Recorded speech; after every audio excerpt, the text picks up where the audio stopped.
ഇങ്ങനെയൊരു പ്രധാനമന്ത്രി നമ്മുടെ ഭാരതത്തിൽ ഉണ്ടായിട്ടില്ല. നിരവധി പ്രധാനമന്ത്രിമാർ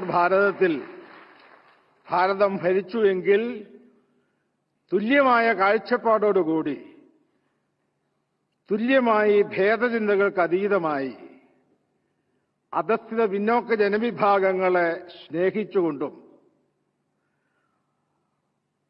എല്ലാവിധമായ മതഭേദങ്ങൾക്കും അപ്പുറത്ത് രാജ്യത്തെ കണ്ടുകൊണ്ട് രാജ്യത്തിന്റെ പുരോഗതിയാണ് ഏറ്റവും വലുത് എന്ന് മനസ്സിലാക്കിക്കൊണ്ട് അതനുസരിച്ച് പ്രവർത്തിക്കുന്ന മഹാനായ ഒരു പ്രധാനമന്ത്രിയാണ് ഇന്ന് നമുക്ക് ഭാരതത്തിനുള്ളത്. ആ ബഹുമാനപ്പെട്ട പ്രധാനമന്ത്രി ഗാന്ധിജിയും ഗുരുദേവനും തമ്മിൽ നടന്ന കൂടിക്കാഴ്ചയുടെ ശതാബ്ദി ആഘോഷ പരിപാടിയിൽ പങ്കെടുക്കുമ്പോൾ മോഡിജിയെ ഞങ്ങൾ കാണുന്നത് മഹാത്മാഗാന്ധിയുടെ തന്നെ ആത്മപ്രതീകമായിട്ടാണ്.